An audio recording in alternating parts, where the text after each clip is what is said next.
Really big flare.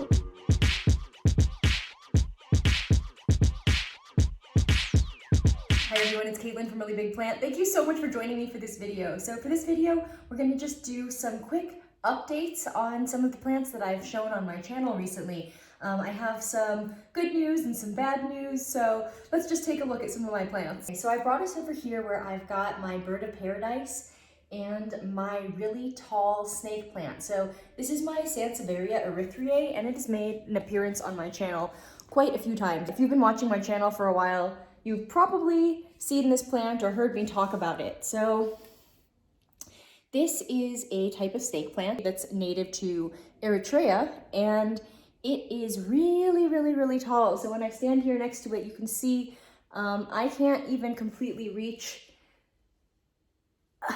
the top of the plant. So it's quite tall. So you can see how the plant has this first big section. This is one big clump, and then this here was another clump that formed and actually flowered. And then this here is the most recent pup that has grown on the plant. So when I first unboxed this plant after moving into this house, I was super disappointed. I showed that there was a large section of this stem that was really yellow, and I was worried that I had really damaged at least this new pup on the plant. While I was pretty sure that there would be new growth, I thought that I had maybe killed off this stem because it had yellowed so much down below. And as you can see now, it's all green again. There's no yellow left. What happened with this plant was it got really deprived of light in the box. I must have left it in the box for I think over a week, and normally I wouldn't think that would be a problem, but this snake plant in my previous apartment had been living in a really bright light location, and this pup grew up in really bright light, getting actually a couple of direct hours of sunlight every day. And when I put it in a box, I think it just shocked it to go into such a dark environment. And then what happened was the plant grew while it was in the box. So plants have a really interesting evolutionary response to when there's a dramatic change in light, specifically when it goes from very bright to all of a sudden being kind of dark. What a lot of plants will do is all of a sudden have a growth spurt where they stretch really fast and grow really quickly. And the reason for that is to try to outcompete whatever just tried to overshadow them. So in nature, if you imagine a situation where a plant is getting really bright light and the plant senses that it all of a sudden lost its light source, that's the plant's way of knowing that there's probably another plant or something that grew maybe a little bit faster than it and blocked out its light. And so in order to be competitive and to get its light back, the plant will have a growth spurt. This is related to why plants in low light locations get leggy or etiolated, which is the term for when plants get really stretched out. They're looking for that light source. They're growing rapidly and long and stretching to try to find light just in case they maybe are competing with a bunch of other plants that are growing faster than them. So I think what happened with this snake plant is that I put it in this dark box and it actually grew quite a bit in the dark. And as it grew, because it wasn't getting any light, the new growth down here turned really yellow, or it stayed yellow. If you've ever watched a new leaf unfurl, one that comes out rolled up, sometimes you'll notice that the inner part of the leaf as it's opening is very pale or white, or maybe even a little bit yellow in comparison to the darker green part of the leaf that was on the outside of the rolled up leaf. This happens on bird of paradise a lot. Like when a new leaf unfurls, the inner part that's wrapped inside the little rolled up leaf comes out a little bit whitish, a little bit pale looking, and sometimes people wonder if there's something wrong with the leaf. But then over time, as that part of the leaf is exposed to more and more light, the leaf will grow chlorophyll, which is what is responsible for making a plant look green. And sometimes the presence of light is actually needed for that chlorophyll to develop. So I think that that's what happened here. This plant grew a bunch in the dark and it didn't have any access to light, and so the new growth stayed yellow until I took it out, put it in some light again, and within a week, the yellow part had turned all the way green, like nothing had ever been wrong with it. So I just think that that's so cool that that happened, and I'm so relieved to see that this is growing healthily and normally. So hooray, I feel really great about that, and I'm excited to be able to share that with you. There's a difference when it's new growth that grows in kind of yellow and hasn't seen any light yet. There's a possibility for that yellow new growth to then become green, because that's sort of the natural cycle of how the plant develops and would turn green normally. But if it started green and was green and mature and developed and then turns yellow because there wasn't enough light, that yellowing isn't going to turn back to green once you restore it to the light that it needs. It'll just be something that you should do anyway so that the new growth can have enough light and can develop properly. But yeah, if it was green first and then turns yellow, it's probably not going to turn back to green. I think the reason why this turned green again was because it was new growth in here that came out yellow and then eventually was able to get the light it needs and then turn green. So I was looking at this snake plant and thinking about that, because this also has yellowing on these leaf tips, but I don't think that the yellow on here is going to turn green again. This leaf is going to shrivel up and die off. And I think an important difference is that it's yellow up here at the tip, not at the base. So it's not like it grew in yellow and then needs light to turn green. This leaf is dying off. So I just wanted to point out some of those differences, because I think it can be a little bit confusing with expectations on when is a leaf able to heal and when is it a lost cause. Usually when they're yellow, they don't turn back green. So let's also take a look at this bird of paradise here. So this big leaf you see behind me is a new leaf that grew in since I moved. So in my moving videos, I showed myself chopping all the leaves off of this plant, and I did end up leaving 2 leaves on it. And my plan had been to chop them off once I put it in a box, or to see if I could squish it in, but we did end up having a little bit of spare room in one of the taller boxes, and I was able to stick this plant in there. So I might not have needed to have cut it back so much, but it just put out a beautiful new leaf, and it's really large. So I feel really great about that. And the other 2 plants in the pot are also growing new leaves. There's 3 plants in here. So yay, we have new growth happening and healing of my plants. So I'm very, very excited to point that out to you. Let's go take a look at some of the other stuff I've got. Okay, so we're in my kitchen, and these little jars over here are all of those vines that I chopped and propagated in my last plant chores video. So I haven't done anything with these besides top off the water when I've noticed that the jars are emptying out, which, by the way, happens a lot more frequently than it would have in my last apartment, because the humidity here is so much lower that the water in these jars evaporates actually pretty quickly. Not to mention the fact that I really stuffed them full of propagations, so now that they're starting to root, the little plants are drinking up the water really fast. I really need to get these out of these jars and plant them up soon. I'm actually going to be traveling soon for about a week, and so I don't want to do that this time, but we will be doing that soon. So I just want to show them to you, because most of these jars have a lot of growth going on, so that's really exciting. The Scindapsus pictus are doing really well. Well, it's kind of hard to see, but you can tell that these are full of roots.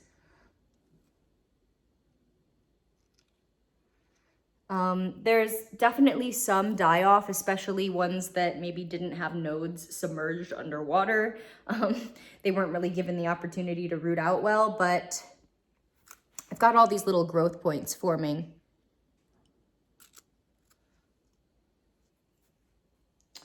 This is a whole bunch of Philodendron brantianum growing once again. So this is good news, because I wasn't sure if this vine was going to be able to do anything. But clearly there are a ton of little leaves on here. I actually really love the way the brantianum looks with the tiny leaves. I think they're so cute.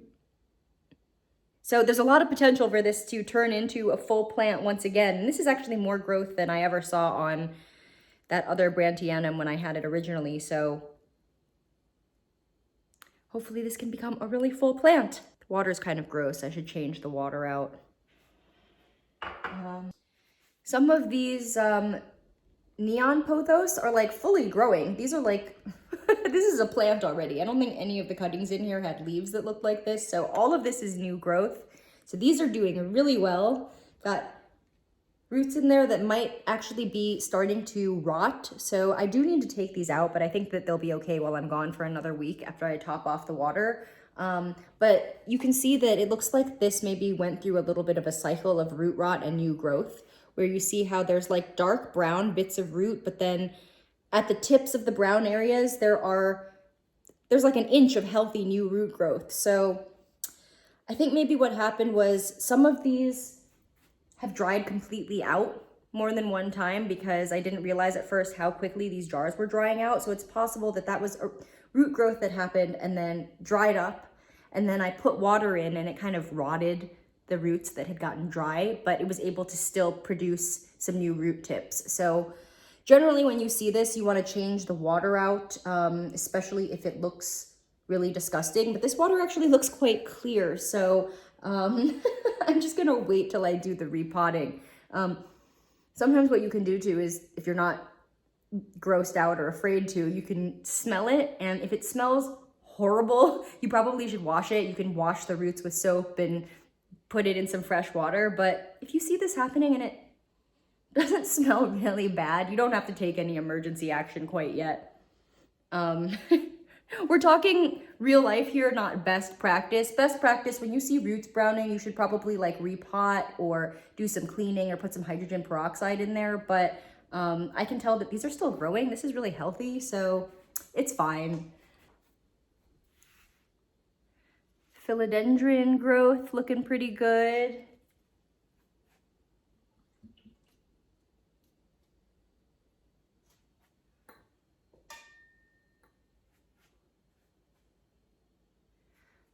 My verrucosm is not completely dead yet. So these pieces haven't really rooted, but they haven't died. So I'm holding out hope that these are gonna do something.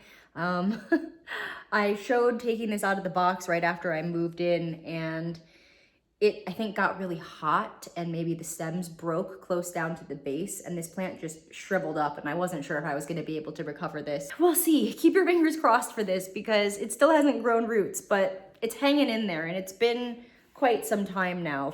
Hopefully this means that they're gonna grow, because if they were gonna die, I think they would have died off by now.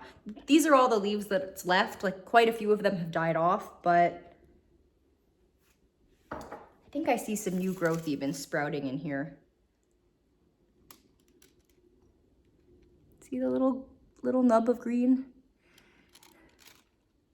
So there's hope. There aren't roots, which is weird, but there are little growth points forming, so that's good.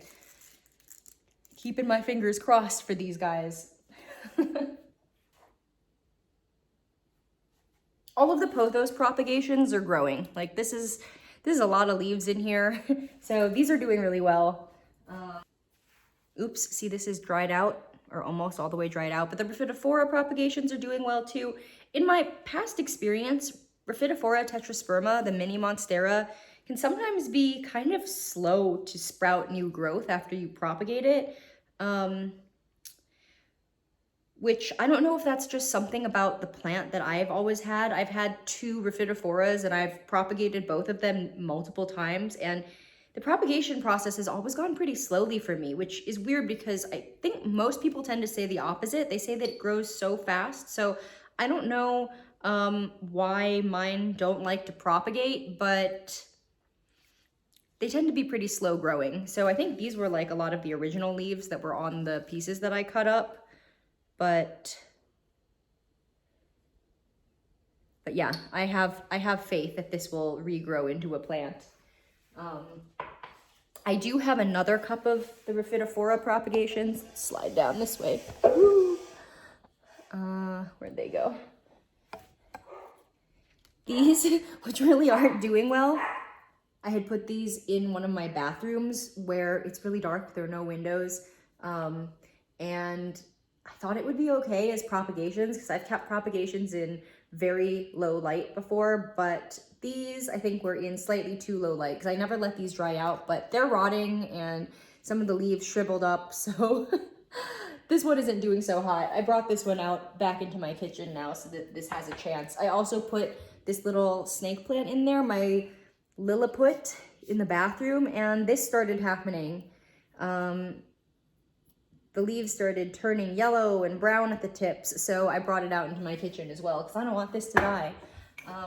Oh, and then let me show you something so exciting. Okay, this is monumental. Super great news. A pitcher is growing on one of my pitcher plants for the first time ever for me. This has never happened, I think, because I've always underwatered them or given them way too much light. And I never really gave my pitcher plants a good chance, but this is one of the propagations I took from a plant chores video that I did a very long time ago, and this is the only one that stayed with me actually. The water propagations didn't make it, the soil propagations didn't make it, the moss propagations lasted. Oh, I remember what happened. Those got a really bad spider mite infestation, and then the whole moss thing got really moldy and I decided to just get rid of it. But this one, the perlite propagations, did really well, and they're growing, and these are the original leaves that are yellowing but are still on here. But the point is, I've got this tiny pitcher now.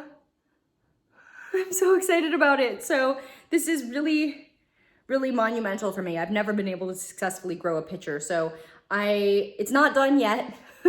Like, I think I've seen them get not quite this big, but I've had them like starting to develop and then fry up. So I'm just making sure that I keep putting distilled water in this cup and make sure that it's moist all the time. And it looks like even on the new growth here, I might have some new pitchers. So this is super exciting. I've never had this happen before. Finally doing something right with the pitcher plants. So very, very excited about that. And I'd have to say I'm sold on perlite as a medium for the pitcher plants now, because I think in the video where I propagated this, I was talking about how I wasn't sure about perlite. This is clearly working, because this is the first time I've ever seen a pitcher in my personal collection. So besides ones that came on the plant that I bought that were already there. So that is very exciting. Please keep your fingers crossed for this little pitcher, because I really don't want it to die. I'll be very sad if it dies off, so please live. I also have this propagation in closer proximity to a humidifier than I've ever had a pitcher plant. I do have a humidifier running right here right now, and I did not see that pitcher develop until after I started running this humidifier. So I do think that could have something to do with the success on my little Nepenthes. And then sliding you down over here, isn't this fun? Like taking you back and forth. I've got this long counter thing over here that's in my kitchen, but it's sort of not in the cooking space. So I've just taken it over with plants. It turns out that these lights, which you can see the reflection of in the tile, let me show you. I'm gonna go this way. I think this creates a really nice little grow area for my plants. They have a little grow light section right here. What was I talking about? Oh yeah, the humidifier. I turned on this humidifier right here because I have my section of pendant anthuriums and they're really not doing well. You can see how yellow and crispy they are. Oh, this leaf too. I've got a little bit of a yellow plant section over here. This is a Humidifier. It was supposed to have white variegation, but it doesn't have too much variegation on it, so I don't know. But anyway, these pendant anthuriums here are really, really suffering. They've just been dropping leaves like crazy since I moved, and they seem like they're maybe perking up a little bit since I put this humidifier here about 10 days ago. But I don't know what's gonna happen with my anthuriums. I think the humidity here is just not gonna cut it for them. So we'll have to see. But yeah, the good side effect is I think the humidifier caused my pitcher plant to grow a pitcher, so hooray. Oh, I wanna talk about a little throwback plant. This is what's left of my Ghost Opuntia, which is a plant that I featured in one of my very first plant chores videos. I can't remember if it was the first or the second one. But this plant, unfortunately, fried up at some point. I moved it really, really carefully and I unboxed it successfully. It looked a little bit sad, but it's always looked kind of sad. And then I'm not really sure what happened. I went to go water this plant one day and it was just completely shriveled up except for one little section. So I recently tried to repot it and like cut the one section that was doing okay, but I don't think this is gonna make it, you guys. The reason why I don't think it's gonna make it anymore is because the end has shriveled up. And so normally that's like where new growth would come out. I mean, it could grow new growth anywhere along the sides, but normally it would put out a new growth from the tip there. And that shriveled up. I've got these two alocasias here that I'm hoping will benefit from the humidity. This is an alocasia mellow, which I paid quite a bit for. These spots are just like hard water spots from washing it, but it's not doing well. It hasn't put out a new leaf in a long time. So I'm hoping it'll grow a little bit.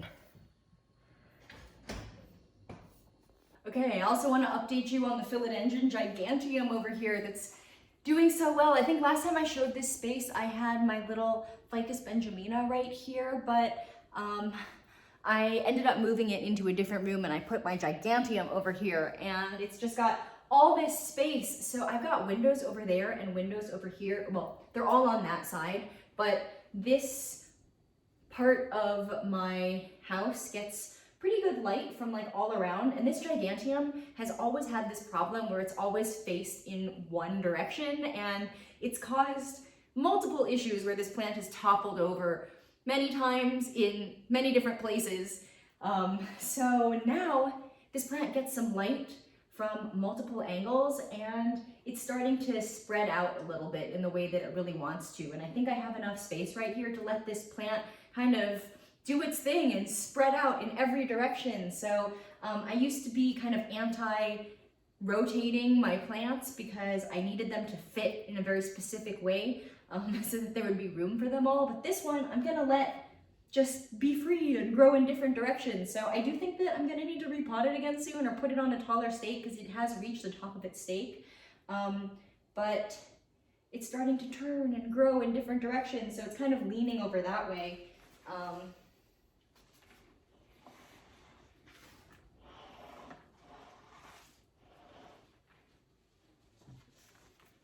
Turn it a little bit and show you how it's looking. So let's see.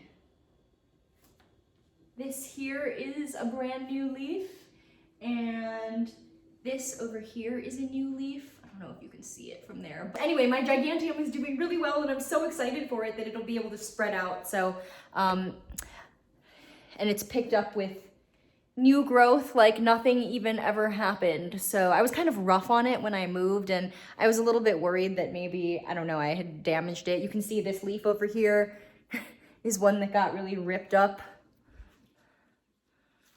Should I just pull this off? I've been letting this little flap hang on here because it's still green. I could like tape it.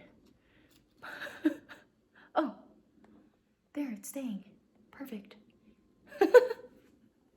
All right, you guys, thank you so much for watching. Those were my little updates. I hope that you enjoyed seeing them. It's fun to chat with you about my plants and just to fill you in on how they're doing in their new space. I'm gonna have to be potting up all of those little vining plant propagations really soon, so that's exciting too. I hope to be making more and more videos like this that are just like quick little updates on plants that you've seen before. So if you do have any questions about particular plants of mine, let me know and I'll try to include them as I make more update videos. So yeah, I hope that you enjoyed watching this video, and I hope that your plants are bringing you joy, and I hope to catch you in the next one.